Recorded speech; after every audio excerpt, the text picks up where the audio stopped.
Welcome to another episode of my podcast, That's Fine With Me. Today we're going to be talking about homophobia and why do people feel certain hatred toward homosexual people, gays, or maybe sometimes transgenders. I don't really know if transgender is related to homophobia, but I guess it's kind of like intertwined. Like all of it is linked. In England and Wales, up to 1967, it was illegal to be homosexual, and a lot of people were not allowed to express their feelings toward the same sex as they are. And a lot of the times, people try to compare this to a situation with France and French colonies, because in every British colony, there was the same legislation, the same rules that you cannot be homosexual. And I guess it was heavily impacted by religion and church itself. France, in a little bit different way, was trying to detach themselves from the influence of religion and church in particular. That was the main reason why they were trying to create legislation or laws based on morality, I guess, not on religion. And Britain was a little bit different, specifically England and Wales. That is the main reason why I guess they pursued these laws when the World War II was over, and very gradually and very slowly, they were kind of like going toward the situation like, we don't really care if you want to be homosexual, you can be a homosexual person. But I was watching one of the activists who was gay, and he was explaining his side of the story. Where do these stereotypes come from? And most of the time when this person tries to talk to a heterosexual person, especially male, most of the time the reaction is going to be crossed hands and dissociating yourself from the conversation. And one of the most, I guess, these kind of like topics that are raised in this community, why people are homophobic, most of the time straight men and sometimes straight women, they don't really feel comfortable, not even picturing, but just like knowing that same sex can have sex with same sex, and they have this kind of like very intimate relationship among the same sex. And this is the first, I guess, thing that a lot of people, they try to bring up. It's unnatural, it's against nature of religion nature, it's against God will. And a lot of the times, just like from United States, you get a lot of people are actually Christians, and a lot of people are super religious, and of course maybe sometimes it is impacting their mentality that it's something unnatural. Though I know a lot of gays, they're Christian and they believe in God, they believe in faith, it doesn't make them sinister. So the second, I guess, way why they describe its way to feel homophobic is because a lot of the times, and I have a friend of mine who is bisexual, who said that when she came out and addressed this issue, a lot of her friends, or at least people that she communicated with, they were afraid that she's going to hit on them, and specifically that when they were in a dressing room, that she was, studying them or, just trying to get some moves, and they felt uncomfortable. But the main problem here is that you don't become lesbian for the sake to interact with every single woman on the planet. You have become lesbian because you feel certain emotions and you have some feelings toward a particular person, and you have a love interest. It doesn't have to be that you love every single woman and you feel this toward every single woman. So if you have a friend, then immediately you're gonna start feeling something to your friend. It's not that way. I guess most of the time people, they just misunderstand the concept of being gay. It doesn't mean that your friend, same sex as you are, is gonna immediately feel attracted to you. It's just a self-centered, I guess, ideology. And third, I guess, one of the most important factor that I see when people are afraid of gays and to interact with gays, because they feel like immediately they're gonna be considered gays as well. So if I interact with gay person, then people would assume that I'm gay as well. This is most of the time the main stereotype that is living in humans' head. And I'm gonna tell you guys one thing. When I was watching 13 Reasons Why, if you've ever seen any episode of this series, you know that this is very heavy and dramatic, I guess, series. And there was a person, Monty. Monty was heavily abused at home, and his dad was abusing him. And no wonder when Monty was at school, he was on top of the game. He was part of this very, very influential football team. And in this team, he was showing that he was like a very strong male that was against gays, who was, just like on top of everything. And he was very favorable by women and girls, specifically teenage girls from his class or all over the school. Specifically, he was bullying others because he was threatened at home and he wanted to give the bully kind of like side of his story to the guys that were in the same school. And when I was watching, it turned out that Monty was gay, or at least trying to hide this side of him. And when he met a guy who was gay, he had some affair with him behind closed doors. And the reason why I'm saying this, because Monty, he knew he was gay and he really liked guys, but though he had a little bit different image of this, cool guy that every girl loves, and like I'm so kind of like manly guy, that when this gay he had sex with said hi, immediately he had this fear in his head that everyone would find out, everyone would know that if he's talking to this gay, then they're in a relationship, because they were actually in a relationship. And he started beating him so hard that this guy actually, I don't know how he made it. It was very clear that he felt threatened that his secret is going to be exposed. That is the main reason why I think this third thing, when people think if they start talking to gays, everyone would assume that they're gays, mainly is coming from the fact that probably they do actually feel something there, and they might actually feel like, well, maybe I do really like guys, but I'm afraid to admit this to myself. Or it's just coming from a place where your parents were like, don't communicate with gays because people would assume that you're gay. So these are 3 factors that people are talking about when we're kind of like addressing the issue of homophobia. Sometimes it's a little bit true. When we were watching, and some of you might know James Charles, and especially in this YouTube era with the Sister Squad, there were 2 twins guys that were straight, or at least they are still straight, I don't know. And James was always commenting improperly toward their bodies, and he was trying to make them uncomfortable with his sexuality, that he was into one of these guys.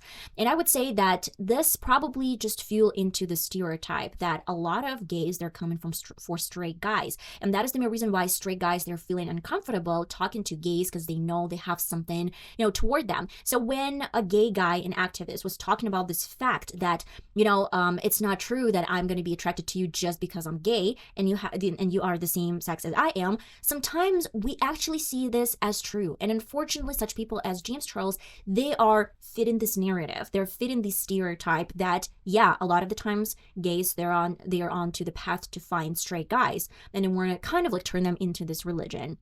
So, and yeah, we can blame James Charles for this, because he had a huge following, he had a huge platform, and he always was not shy speaking up and saying that I like straight guys and I'm up for straight guys. So this is the main reason why this stereotype is still living out there. So when I was talking about British Empire, I was talking about the way that British or British colonies, they were making sure that bisexual relationship were not okay. I was specifically talking about legislation system, but if we're going back to Middle Ages or Roman Empire or any other Eastern and European countries, we know that it was prohibited as well, and there were still a lot of laws back in the day talking about relationship with the same sex. And if people were caught having any intimate relationship, or at least showing some affection to the same sex, they were accused in, I guess, homosexual relationship. It wasn't probably called homosexual, but still, and they were burned. Honestly, I am not surprised they were burned. It's not about like gays in particular, but it was a narrative, Middle Ages or like back in the day, that everyone were burned. If you assume to be a witch, burned. If you're assumed to be a cheater, burned. If you want to be like, I don't know, Anna Boleyn, not burned, but beheaded.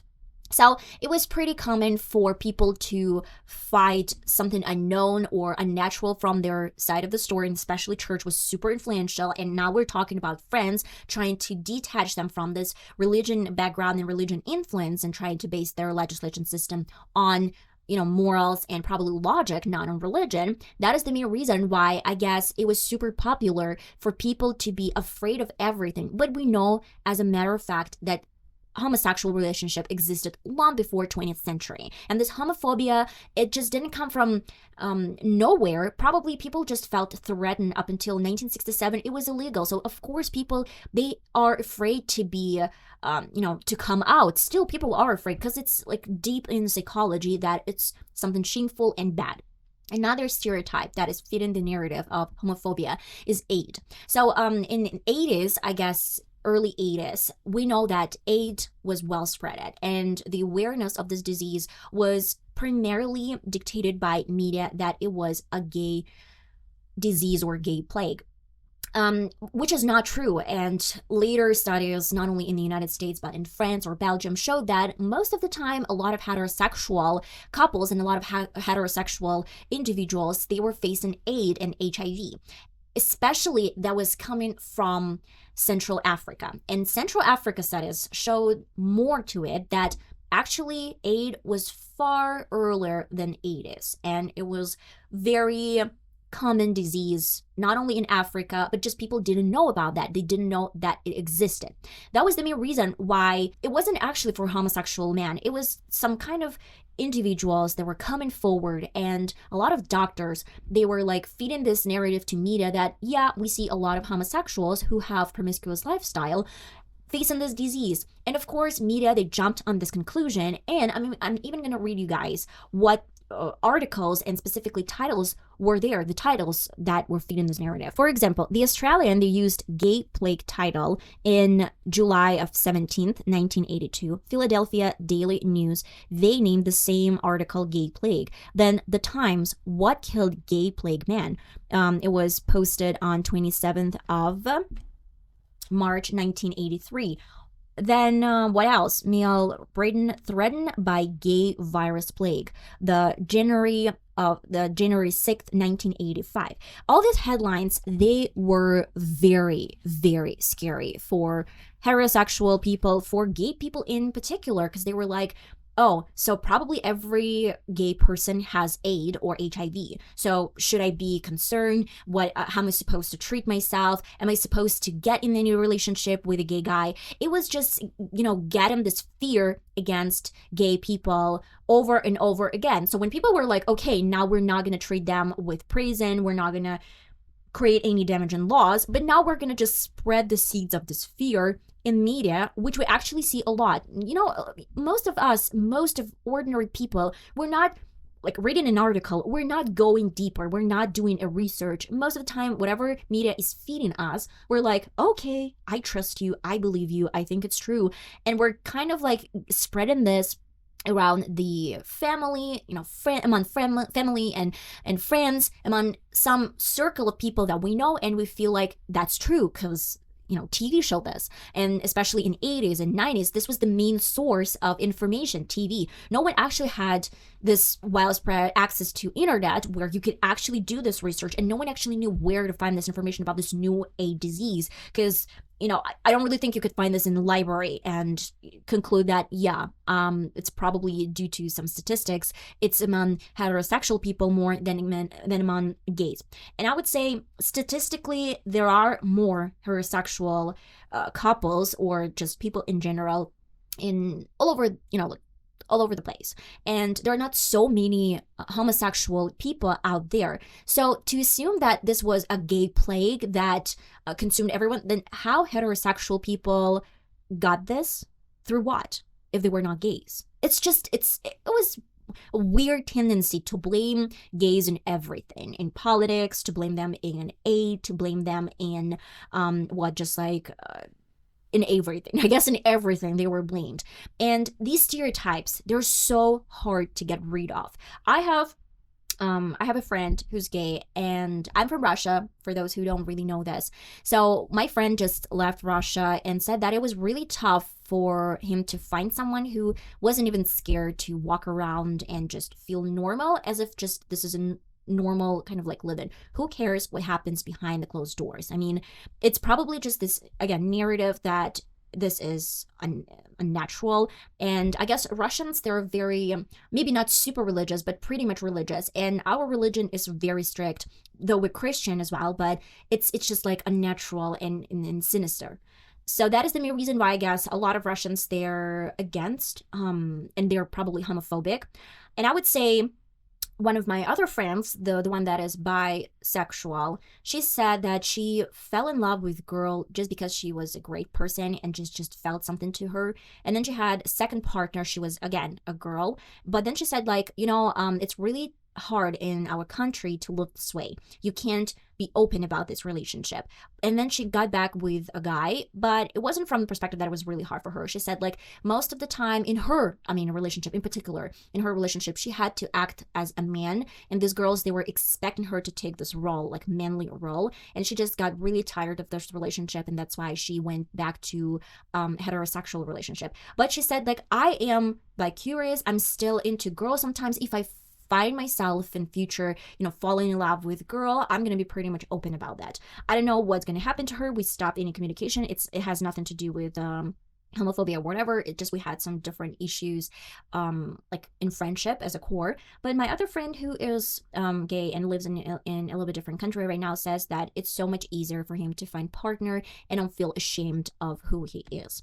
And I hope that I was supportive, and I don't really have anything against gays. I don't really think this is my place, and this is not my place to judge anyone. I don't really care who they sleep with, who they're dating, who they're marrying. How is it affecting me? So the question that a homophobic person has to ask himself or herself, like, how does it really affect me? How does it affect me? Personally, it doesn't affect me at all. That is the main reason why I don't really care. But I guess before jumping into conclusions and making sure that you like hate gays for them being gays, just read and educate yourself first. You don't have to be friends with them, but to be very cruel and defensive is not a good thing as well. So it's just like, to each their own, to each their own. Yeah, but with James Charles, I kind of understand why a lot of straight guys, they're in defense, because, when he was out and open about the way he was interested only in straight guys, and he didn't want to take a no as an answer, you kind of think that maybe this type of behavior is actually not okay. But there's still a lot of jerks around straight men as well. So it's just, again, it's not about sexuality. It's more about your behavior and being a jerk or being a normal person. I guess that's it for today, guys. I hope that it was more or less interesting. Oh, one more fact that I forgot to mention, but when England, Welsh, just like when Great Britain, they stopped with colonization, the UN, I guess, countries that are in UN, there's still over, I guess, 60 countries that have a law against homosexual couples. And if I'm not mistaken, even 7 countries, they have death penalty for homosexual people, which is crazy. I might only assume that it's probably in Muslim countries, most of the time in Muslim countries, because it's strictly prohibited in Muslim countries. But I might be wrong. I might be 100% wrong. I love you all, guys, so much. And let me know your thoughts in the comments. Are you against homophobia, or you once had this issue, or maybe you have some story or experience that you want to share anonymously? You can do this through my mail at thatsfinewithmepodcast, gmail.com, where all of your stories are going to be anonymous and we can discuss them on my channel later. Love you all so much. Bye-bye.